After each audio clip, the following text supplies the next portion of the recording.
বাঙালি জাতি আসলেই দ্রুত সবকিছু ভুলে যায়। তা না হলে মাত্র ৫ই আগস্টের ৫ মাস অতিবাহিত হওয়ার সাথে সাথেই এই ছাত্র সমন্বয়ক বা ছাত্র আন্দোলনের নেতাকর্মী এদেরকে আমরা ভুলে গিয়েছি।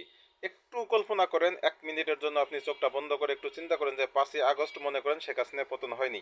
মনে করেন শেখ হাসিনা বাংলাদেশ থেকে পালিয়ে যায়নি। মনে করেন এই অভ্যুত্থান ব্যর্থ হয়েছে। তখন এই ছাত্র সমন্বয়কদের কি হতো? যারা বাংলাদেশে থাকতো হয়তো ব্রাশ ফায়ারে মারা যেত, অথবা পুলিশের গুলিতে মারা যেত, আর্মির গুলিতে মারা যেত, অথবা এরপরে তাদের ফাঁসির কাস্টে ঝুলানো হতো। আর রাজনীতিবিদরা কি হতো? অর্ধেকের উপর রাজনীতিবিদ তারা দেশ থেকে পালাইতো। আর বাকি যারা থাকতো তারা সারা জীবনের জন্য রাজনীতি মুক্ত থাকা লাগতো। বস্তুত এটাই ছিল বাস্তবতা, এটাই ছিল একেবারে সত্য যেই বিষয়গুলি, অথচ সেগুলো আমরা সব ভুলে গিয়েছি।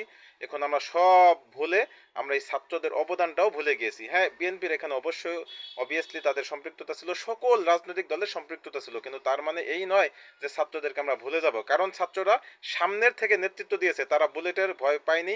তারা সামনের থেকে নেতৃত্ব দেওয়ার কারণেই আমরা পিছিয়ে থাকতে পেরেছি। কিন্তু তারা যদি সামনে না থাকতো, এটা নিশ্চিত যে আমরা কেউ পিছিয়ে থাকার মতো সাহস দেখাতাম না।